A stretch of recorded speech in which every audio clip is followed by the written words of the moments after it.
We're here with Jamil Smith, one of my best friends. We worked on Hey Arnold together. This is created by Tom and Justin. Our second show. So pumped to have you, brother. Thank you so much for coming on. Happy to be here. I would say, though, Justin Shenkarow is not a friend, he's family. Yeah, we are family. We go way back. We used to travel together. Two of the best trips of my life were somehow we were under 18. I think our parents thought that it was a summer camp. We went to Club Med. Do they even still have those? I think we burned Club Med down. Club Med is like a cruise ship with no boat. You just stay grounded. We had a time of our lives. Oh, man. And we don't need it. That's another podcast. Oh. That's a whole other genre. Remember when we left the Club Med and we went and we got drinks somewhere and then we flagged that woman down. We got in the back of her car. She picked us up and she was blasting Britney Spears. Sure, no. You don't remember that? No, but that's how you know it's a legendary trip. I remember other shit. What about Jamaica? That one I think they knew. Our parents, again, they let us go to a place called hedonism. That shit still exists. Remember, wait, just so people at home know. Yeah. Remember watching Real Sex in the 90's, late at night? Just like weird sex stuff with people who are attractive but a little over, a little out of shape. Swingers, you know? That was hedonism in Jamaica. I remember I booked hedonism for spring break thinking we're gonna go to this cool resort in Jamaica, show up and everybody's naked. Had no idea that it was a nude resort. Butt naked. And I was young enough then that I was a little self-conscious. Now I let the shit just hang. But these are naked people you don't want to see. This wasn't like a bunch of hotties running around. Sure. But with that said, I honestly would love to see anyone naked. I don't give a fuck your body type. The weirder the body type, the cooler to see you ass naked walking around. You remember we were at the club and it was that beach club and then I lost you and I go home and I'm thinking, all right, Jamil's I got hit by a car. It's no joke. I got hit by a car. Because in Jamaica, the cars go on the other side of the street. I got hit so hard, motherfucker, I came out of my shoes. It's not funny, but it is funny because I'm alive. Right now, someone in the world is dying, getting hit by a car and lifted out of their shoes. It's not funny. But I won't go into it too much, but it was wild. I remember I got back to the resort because we were staying in the same room. We had, 2 beds in the room. We were sharing a room. And I get back around 2 a.m. You're not in the room. And I'm thinking, all right, you're getting lucky. You're having a great night. And like 5 o'clock in the morning, you're banging on the door. I'm waking up like, what's going on? I open the door. You're bandaged from head to toe. Head to toe, look like a fucking mummy. And get this, though. The next day, MTV came to our resort to shoot like, their spring break, like, hey, we're here, hey, music countdown. And I wanted to be in the shot. I was like in a hot tub, a bunch of girls, and they were gonna like have me in the shot. Motherfuckers came up to me and was like, can you move? Cause I looked like a mummy. And that wasn't selling sex to teens. Oh man, we had good times. Good times. We had a good time. Oh man, you made me laugh so hard. I was crying. We had a good time. All right, Hey Arnold, tell me, because I remember when I was interviewing for Hey Arnold, what that was like. What was your interview process like? Do you remember? Motherfucker, I was 13 years old. I have no idea. He said interview process. He was a snot-nosed kid. He had an audition and he showed up. It wasn't no interview. But what I will say is, this is what I'll say about Hey Arnold. Mm-hmm. What's the trip is, should I look at you or them? Look at probably me. Okay. Yeah. Well, goddamn, now you got to edit all that other shit. But is that other stuff all right? Yeah, we're good. No, it's fine. We're good. chilling. Whatever. We're chilling. I think they're more concerned about him getting hit by a car. So. Exactly. Yeah. Well, it was when I got hit by the car, it was a magical experience. But that's another story. It was life. It was incredible. Anyway, shout out Rastafarianism. and the Rastas that live in the bush that see everything. That guy saved you. That motherfucker saved my life. Because you got hit by a cab and that guy came out of nowhere and took you to the hospital. Yes. He did more than that. But anyway, it's neither here nor there. Shout out ayahuasca. Anyway. Any ayahuasca sponsors out there, please let us know. We're happy to go to Peru and do ayahuasca as long as you pay for it. Oh yeah, they'll bring it right here. Really? You ain't even got to go to Peru. Go to Ojai. Go to Malibu. We downtown. They got some lofts down here. Cater to that shit. Anyway, this is the cool thing about doing Hey Arnold. Now, so when we were recording the show, as you know, we did it from the time I was 13 to 18. Back then, they had to draw it all.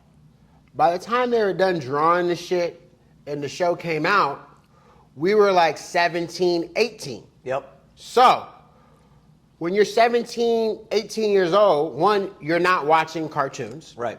And two, you're not hanging out with 9-year-olds. You want nothing to do with 9 and 8-year-olds. You're not hanging out with them. So the people who are watching the show, we had no relationship to, and no one in our world was watching Hey Arnold. Yep. It wasn't until, fast forward 25 years, when you're like 35 years old, you may have a friend that's like 29. You may be hanging out with people who are like 28. And it wasn't until in the last 5 years, really, that I have even acknowledged and like felt anything about even being on the show in terms of like people being like, oh my God, Hey Arnold. So it's a trip. But being on Hey Arnold has yet to, lead to a date. Really? No dates from Hey Arnold? No woman. I don't think there's a lot of cartoon pussy out there.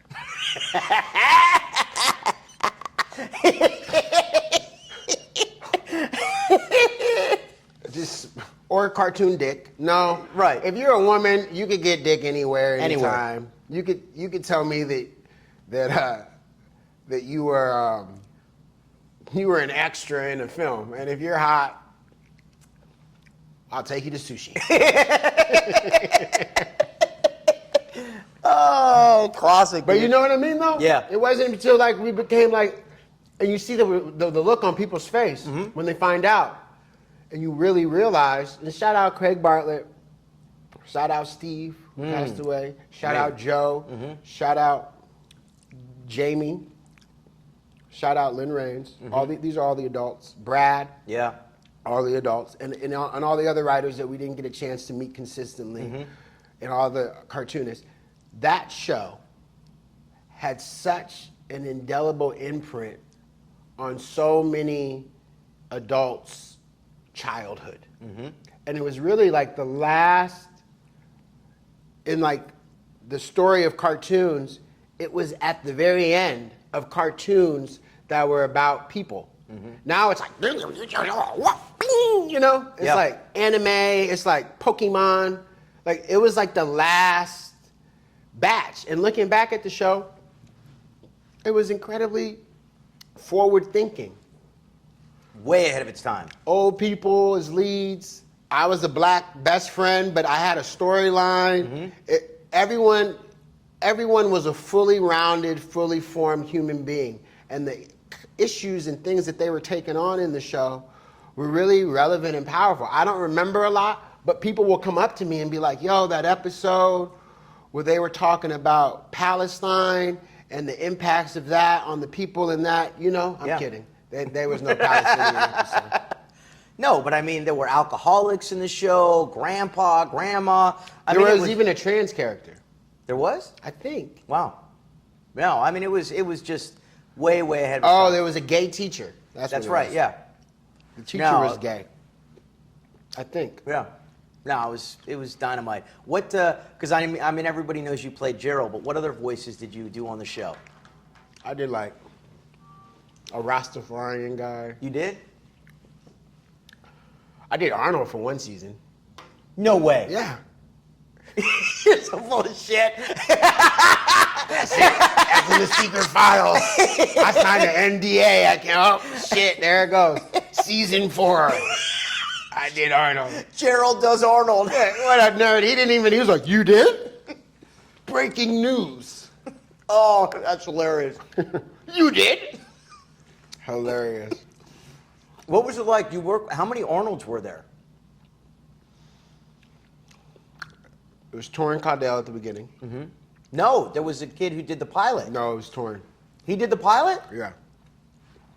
Torrin did the pilot. Oh, all right. So shout out to Torrin Cardell in terms of like the quality of the voice and the voice. He created the character. Yeah. And then, I was a late bloomer, thank God. So this is the thing at home. With cartoons, you have adults do children's voices because adults' voices don't change.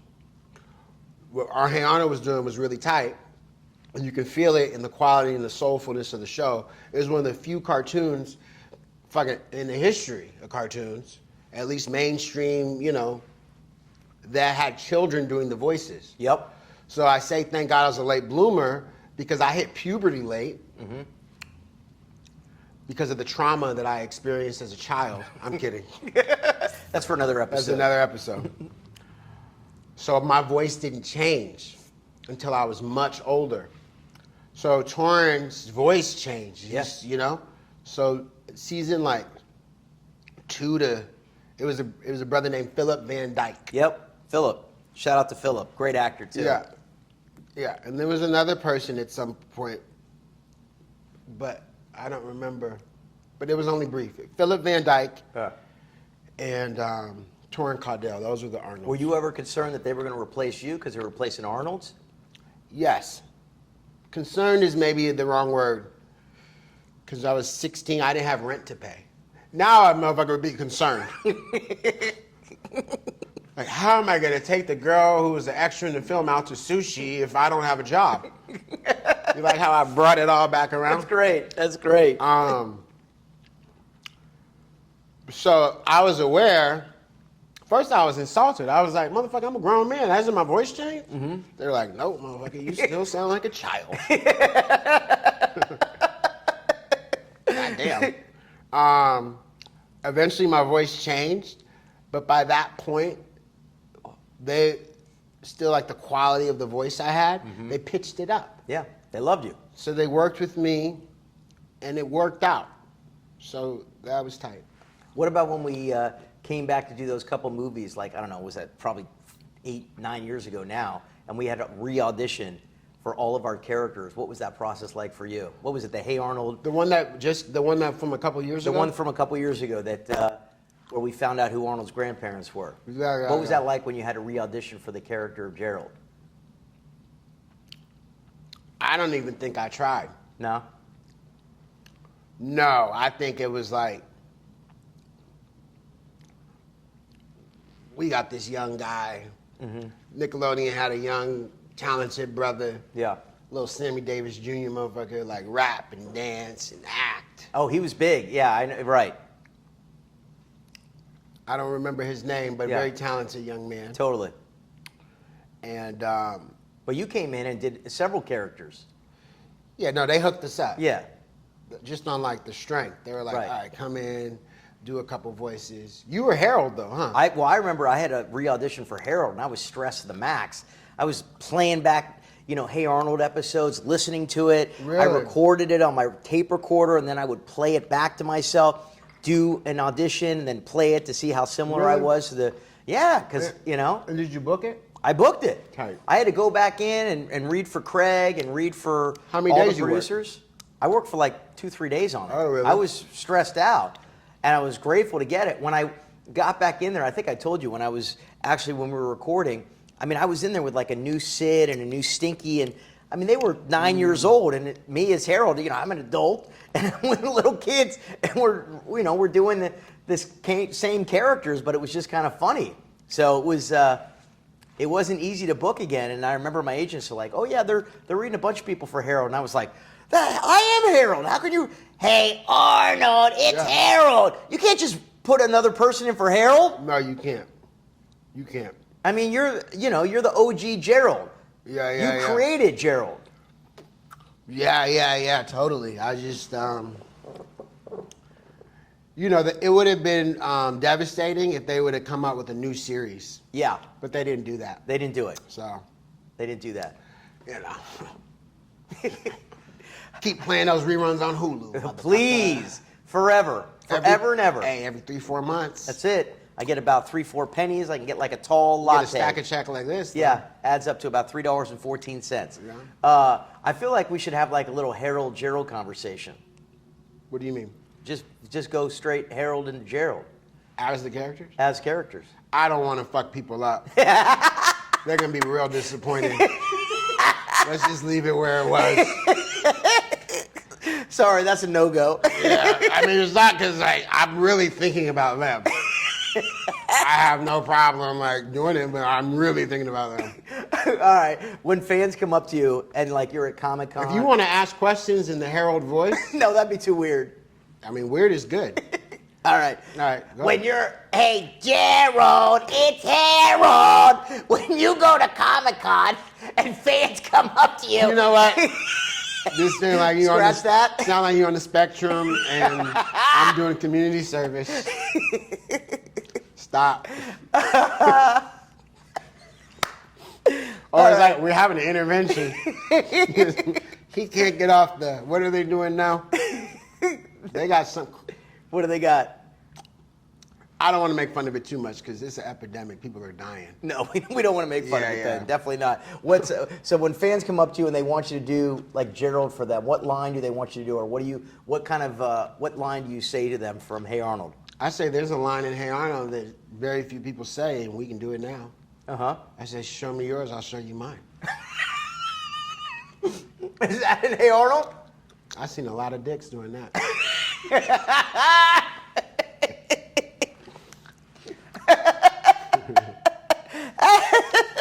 I'm straight, so I can talk about dick because I'm very comfortable with my masculinity. Oh my gosh. I'm in touch with my feminine energy. Oh. Look, I'm wearing pink. Love it, love it. Oh my gosh, that's hilarious. So you write, you act, you direct, you produce. I had the chance to be in one of your films. What was it like? Wait. You left out one thing I am. Oh, tell me. I'm a wizard, too. You are a wizard. Certified. No way. Yeah, well, What does that mean to be a wizard? you got to go through, Wizard training? Absolutely.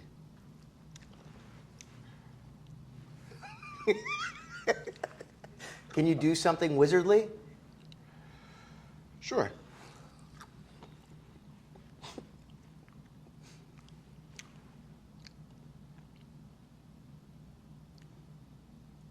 You feel that?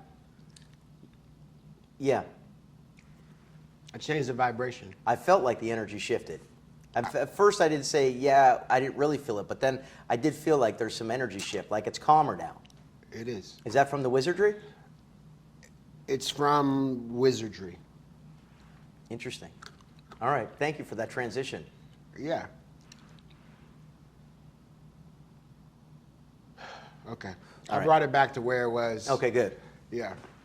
It was good where I just was. Yeah. But it needed to be here. You elevated it. Thank you. Thank you. Lowered it. Cleanse the Harold out of the room. Yeah. Yeah. I just saged the bitch. Oh, classic. So you wrap up at 7. Tell me about this. Oh, a fan drew this and sent it to me from North Carolina. Really? Isn't that cool? That's pretty fucking Yeah. dope, man. Harold in North Carolina. That's cool. Drinking a little champagne. I was like, that's nice. I was like, I love it. So I threw it up there. Oh, he's drinking champagne? Yep. Oh, that's tight. What kind of And little- he got a gold tooth? Gold tooth for sure. That's tight. Grown up Harold. It looked like a Dodger hat, which is kind of cool, too. It could be. Yeah. 23. Was that Jordan? No. Come on, man. You sound like a square. The fuck? It's like when your chick go, are the Lakers in the Super Bowl? 23 is that Jordan. Jesus Christ. Oh, God. I don't know if anybody will watch this, but I'm having fun. Of course, people watch it. That's hilarious. At some point. All right. So, Hey Arnold wraps. You're 17.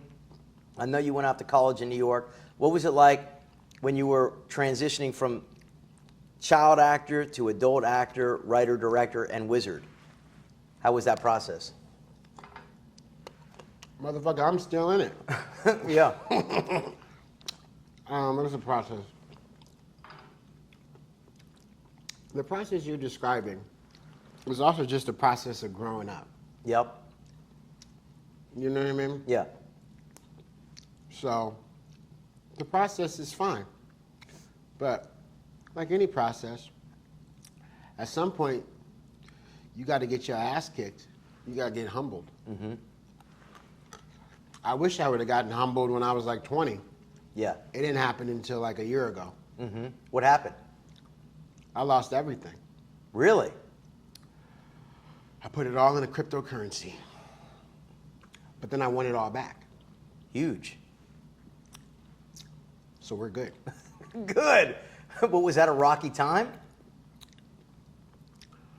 No. I'm a wizard, dude.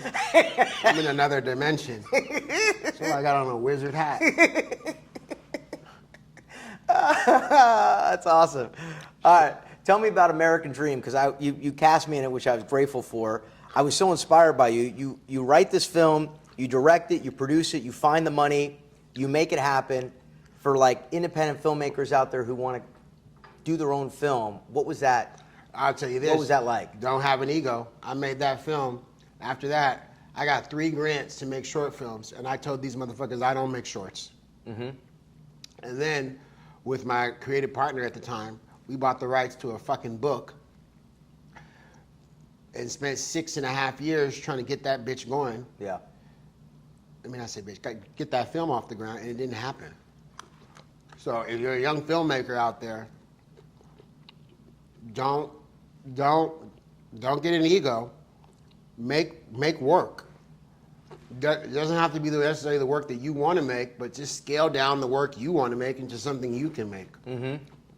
Instead of waiting for these motherfuckers to like, you know, it was a painful but necessary lesson. Yeah, that's awesome advice. Because I mean, you made the film, and it was a hit. I mean, it was successful. You won a bunch of awards. It was I mean, for an independent film, it was a success. Sure, but I mean, that was 12 years ago. Jeez. But I'm still at it. Yeah. Now I'm like, I wrote 3 shorts, secured funding for them, Nice. and at the beginning of next year, just like in the spirit of play. Mm-hmm. Yeah. In the spirit of play. Explain that.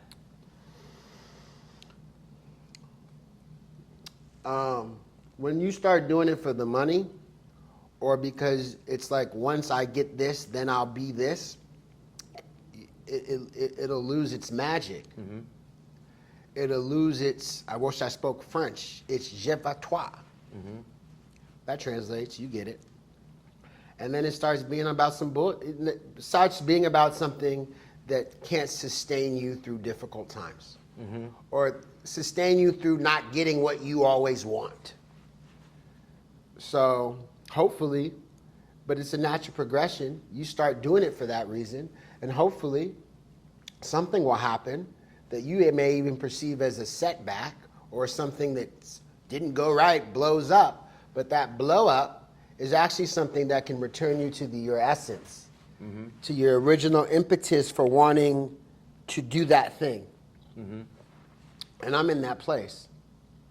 That's fantastic. It is fantastic. It That's feels really great. good. Yeah. It feels really good. I feel like you're in that place too.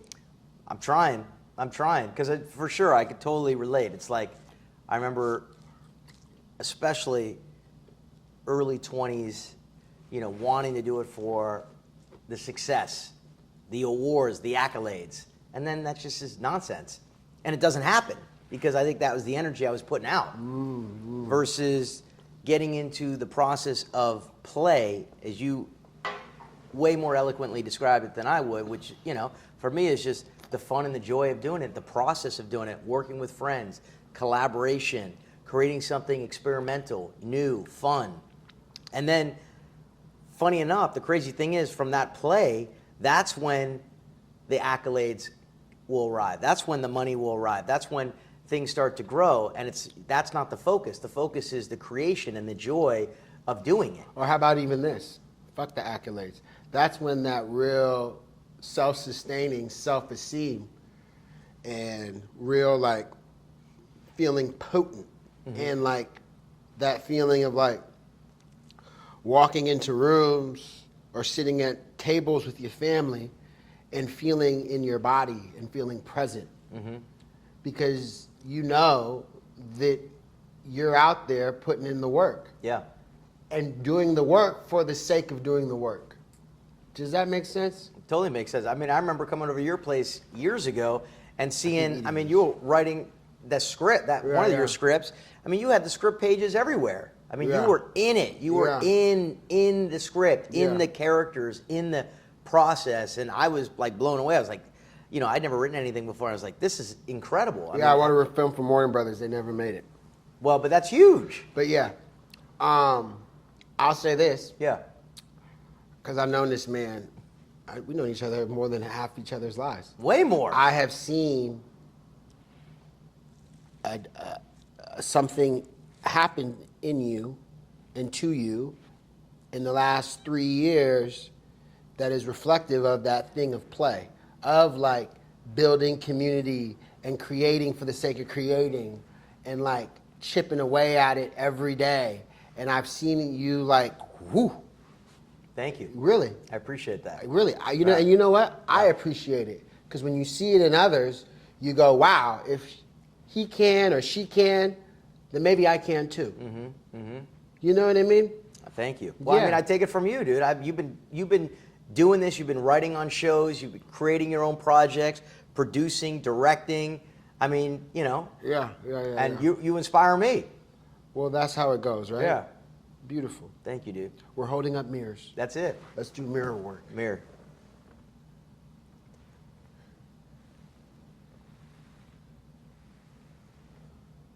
Good. That's wizard shit.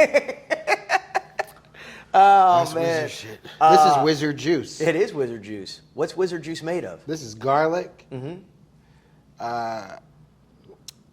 cilantro, Wow. kale, ginger, and pomegranates from my tree. You got a pomegranate tree? I got I should have brought you a couple. Yes. I love pomegranates. I got pomegranate. I got fig. Wow. I got passion fruit. Uh-huh. Kale. But all that to say, it's a new season because it's fall. So you got to dig up what you planted in the summer and the spring, and you got to plant all fall stuff. You know what I mean? I don't, because I don't do it, but I mean, it sounds great. Yeah. True. Yeah. That's killer. All right. Gardening is sexy. Gardening is sexy, dude. I love it. I mean, I want to get one with the earth. My friends have a house in Carmel, and they have a bunch of veggies and fruits. It's like there's nothing better. It really is like getting in the dirt. Yeah. You know, there's something very erotic about it. So you worked on a show. I remember when you were working on Stargate Universe. What was that like to work on? It was amazing. Yeah. What makes it amazing is the people you work with. You know what? I just want to say this. Shout out crews. The people who are on the crew. Because the actor, you know, you're working 2-3 days in an ensemble cast. Right. You're working 2-3 days a week. Yeah. If you're not 1 or 2 on the call sheet, you're working 2-3 days a week. But that crew is there fucking 12 hours a day, 5 days a week, and they are all getting paid a tenth of what the actor is making. You're right. Maybe not a tenth, maybe a quarter. Right, depending on where they are, yeah. Yeah, but nonetheless, it's a very proletariat profession. It's a very workers-driven, blue-collar, and there's not a lot of, you know, actors, you do a good take. 3 people, the director, that was great. Oh, that was great. The producer on the side. Motherfucker does a great lighting rig or great sound, no one says shit. Yep. Or gets a great shot, you know? So really shout out like all the people and the family of people and the friends of people who work on crews.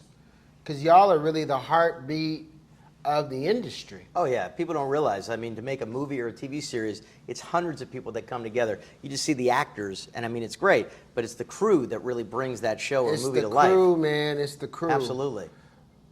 But with that said, shout out the writer. Yeah. Because if you don't have something written, you ain't got shit. Yeah. And that's an extremely difficult thing to do, to start with a blank page. And a lot of time you're you're alone.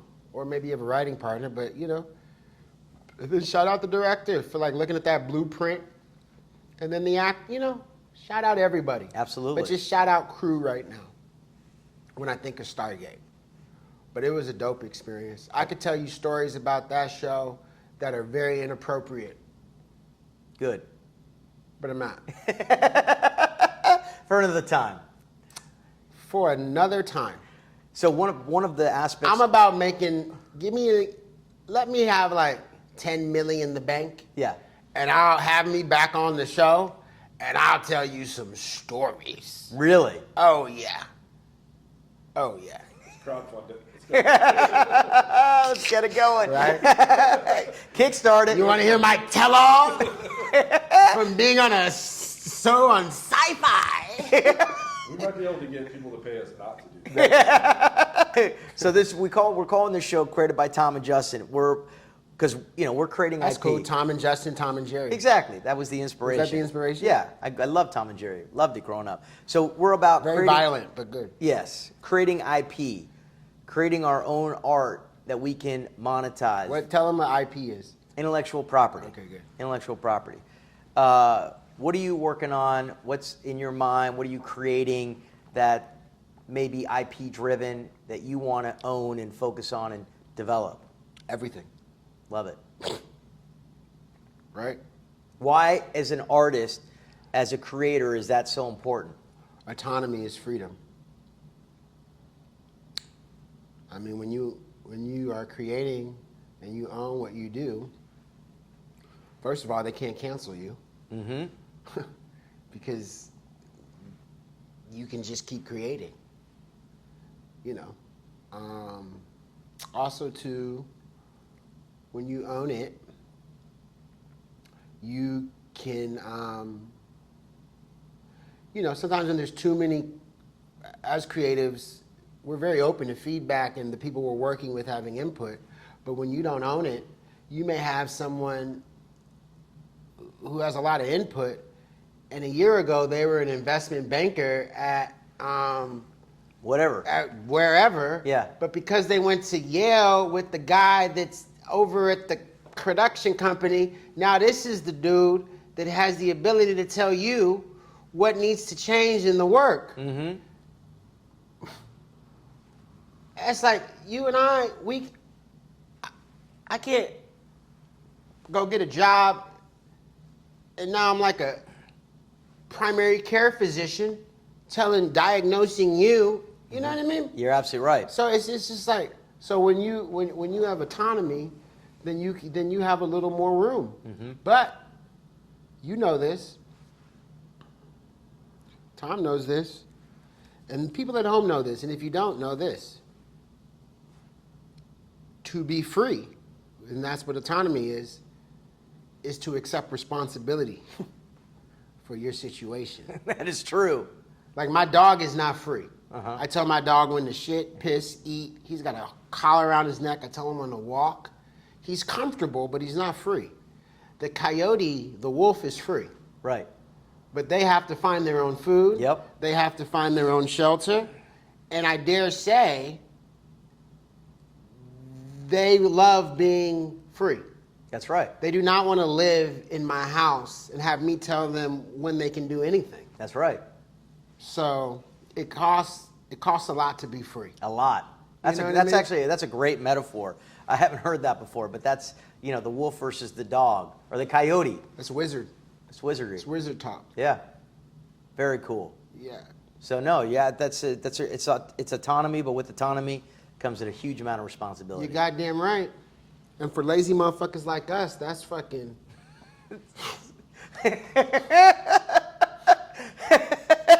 It's hard. Just give me a TV series. Right. Fuck all this autonomy. Just let me play a cop locking up black people and Mexicans and whoever else they want me to lock up. God. Just make me the best friend on a show about wizards who solve cases. Give me $50K a week. Right? Oh, God. Please. Please. I take it all back. Rewind. Yeah, I take it all back. I'll never write, direct, produce a thing again. Be the dog. Yeah, I'll be anything. Just put me on a TV show. Nah, fuck that. Oh, that's funny. It's all good. Flipping back real quick to Hey Arnold days. What was, do you remember any Nickelodeon parties growing up? What were Nickelodeon parties like? Fun, Yeah. but I mean, fun for like a 12-year-old. Yeah. Yeah. Now when people they are Nickelodeon, they want you to think like, ooh, what were they doing? No, it was fun. Nah, yeah. You're just a kid. You're like running around a convention center or like something, and like, Yeah. you know, it's no different than being theoretically at a party with like you're a kid with a bunch of adults. You try to steal a bottle of wine, right? Yeah. You steal Coke out of the pockets of the jackets in the coat room. Coca-Cola cans. No, cocaine, motherfucker. You're 12 and you're doing rails, drinking Merlot. Merlot all day. And then you come out to like where the party is, and there's huge like pictures of like your favorite cartoon characters. It's fucking incredible. And then they give you like candy and shit. Oh, man. That'll be my memoir. Gerald from Hey Arnold. How the memoir is Merlot and cocaine. The behind the scenes of the Nickelodeon parties. No, I love Nickelodeon. Yeah. Nickelodeon. The thing with Nickelodeon is this, which is interesting. Yeah. And I learned this actually when I went to Nickelodeon to do the Hey Arnold movie. Yep. Because I hadn't been there in a long time. Right. What they had said, and maybe it's changed now, the demographic that they now pursue in their content is 2 years old to 7. No. Or Used to be 8. 6 to 11, I thought. No, it used to be 6 to like 16. Oh, wow. Remember Nick That's at right. Night? That's right. They Sure, were yeah. show like I Love Lucy and shit. That's right. You know what I mean? Yeah.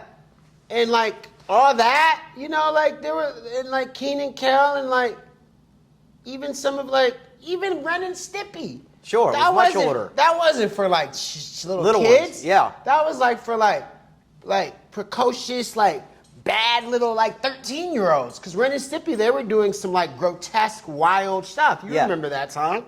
Yeah, they don't have shit like that now. So isn't that interesting? That is interesting. So Nickelodeon has changed, which is, it's not for the better or for worse, it's just different. Yeah. But they should bring back a show on Nickelodeon that's for adults to watch who don't really have much going on in their life, so they need to revert to remembering what it's like to be a child, and we could host it. That would be phenomenal. I think that's what this is. That would be Oh, that's phenomenal. We're in the Matrix! Wizards! There Wizards! were two guys who could talk about stuff. Only that there were happened. two Man. guys that could talk about the 90s. We totally could talk tonight. Hey Arnold, season 6. I know the fans want it. Would you do it if they do a Hey Arnold season 6? Of course. Of course. Voiceover work is amazing. Oh, it's the you best. go in there for an hour and Oh. then you're done. It's the best gig in the world. It's pretty amazing. Yeah, it is. But the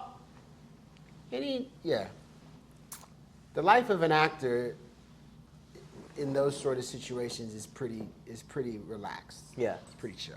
All right, so you're not married yet, I'm no hungry, kids. man. I know. I'm sorry, dude. No, it's all good. I don't. I bring you on the show. I don't even have anything for you You to got eat. nuts and chocolate nuts. Terrible host. Yeah, you're a good host. All right. It's your second time? Yeah. You're doing great. Thanks, bro. This is my first time ever being on a podcast. What do you mean? Are you serious? How am I doing? You're phenomenal, Thank bro. you. Phenomenal. Thank you, man. You're killing it. I love you, man. Yeah, I'm gonna have to make you the host. Thank you. You're on fire. That's funny. All right. Anybody out there? How do they get in touch with you if they're interested in feeling your love? Because how are you not married, kids? Is that in your future, or are you just happy? Yeah, what do you think? I'm open to that. Yeah. You know, shout out women, man, because I know y'all. There's a clock, and I understand that I don't understand what it's like to have that clock. And it's real out there. Me, I can have a kid at 80. Yeah. So, but with that said, I would like to meet a woman and, you know, I don't want to get in trouble right now. We're way past that. Okay. I'm not looking to meet anyone. There's a lot of great things in my life now. But yeah, if someone wants to get in touch with me. When I edit this, I'll put your number on the bottom. Yeah. No, I can tell them how to get in touch with me. Yeah. Go in the mirror. Right. And say Candyman 5 times. Candyman, Candyman, Candyman. By the 5th, I'll be behind you. So what's coming up? What do you got? You got the shorts you mentioned. You got finance. You're going to be shooting those. I wrote a film. I'm writing a film. All right.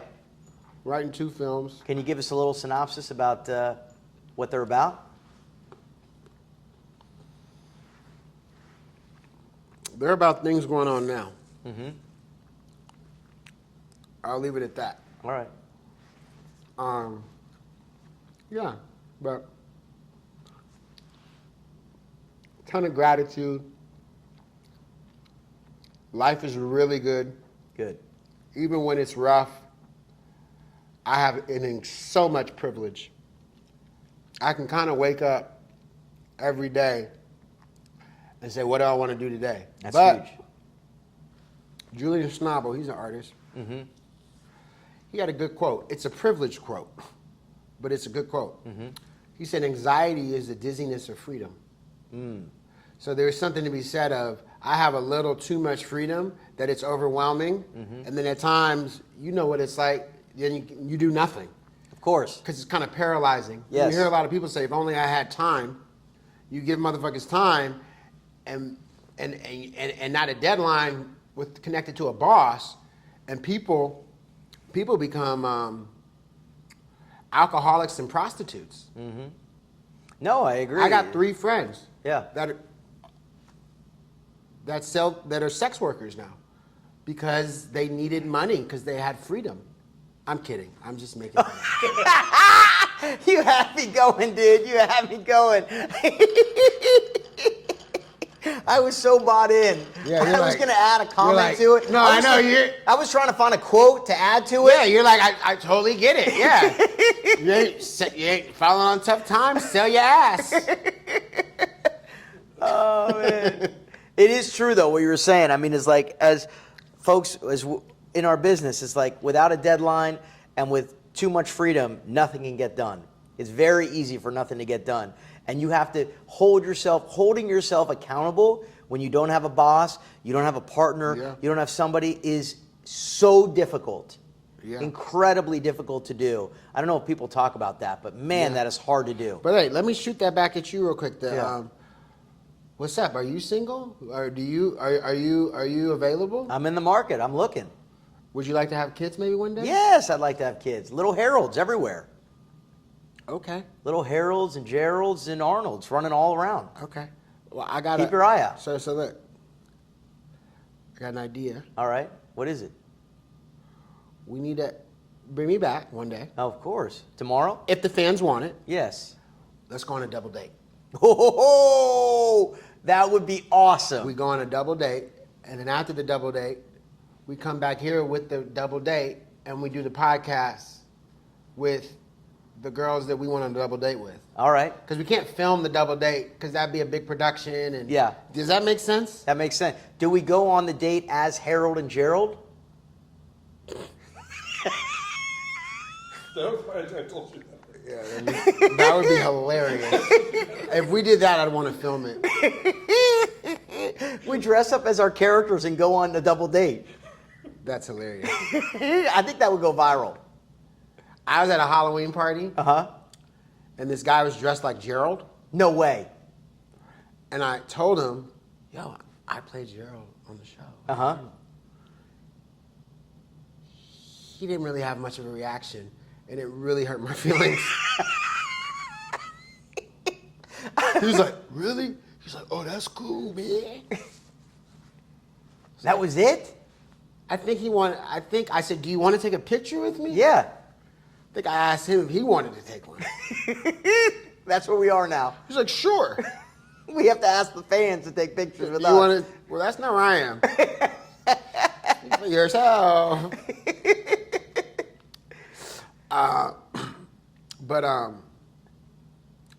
But yeah.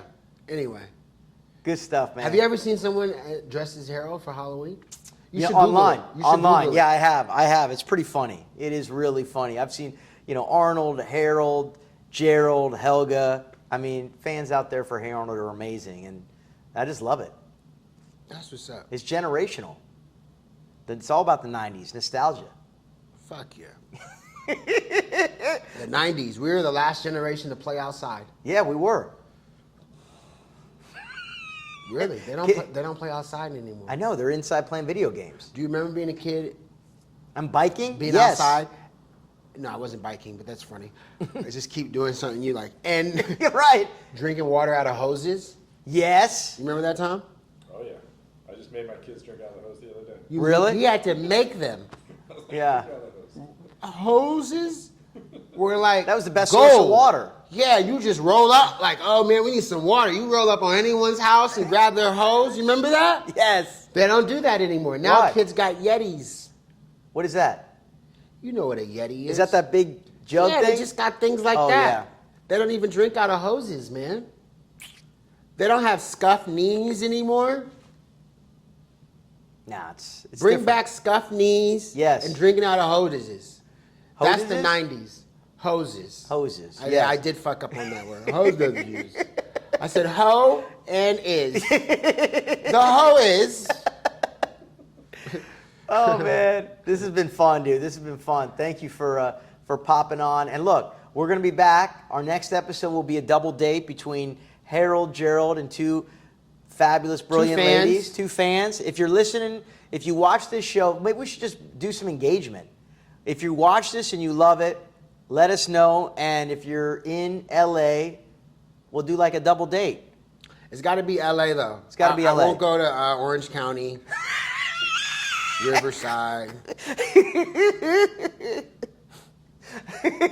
I'll go to Santa Barbara. But yeah, Love it. yeah, in that radius. So fun, dude. Thank you for coming on. This has been a blast. I love you. Love you too. You You're look good. you're a You look family. good. You're a brother. You look good. I mean, we've been doing this for. You said half our life. We've been doing this for way more than half our life. Yeah. Wow. Since you were 13. I think I was 13. 15. Wow. Yeah. You know how you know when you feel your motherfucker, when you see him, you give love, and one of the first thing motherfucker say is, "How's your mom?" Of course. Because we know each other's. Funny story. Okay, well, it's a podcast. It just goes whatever. Yeah. I was with my mom. Uh huh. Oh, we went to go see Steve McQueen's film Blitz. Check it out. It's good. Oh, wow. He's one of my favorite directors. Uh-huh. Anyway, we're driving. And I haven't been in a car with my mom in Hollywood in like years. Right. And we're driving down Sunset. And she goes, there's a strip mall. Uh huh. She goes, we used to go to sushi with you, our moms. Uh-huh. Do you remember? Yeah. With the boat? Yes. The one that went around. Yeah. Dude, that's ridiculous. I love that. That's cool. That's cool. Remember that? Do you Yeah. honestly? Yeah. Totally. There's a Denny's in that strip mall? Yeah. Absolutely. Yeah. So that was tight. So that's interesting. That just happened last week. Wow. And then, or like 4 days ago. And now I'm here with you. Interesting. It's cool, brother. Thank you. Anyway, love you, man. Love you too. Yeah. Love you too. Let's do more, and let's have some fun and play. as you brought it back to. That's what this is about. Just play. In the spirit of play. Yeah.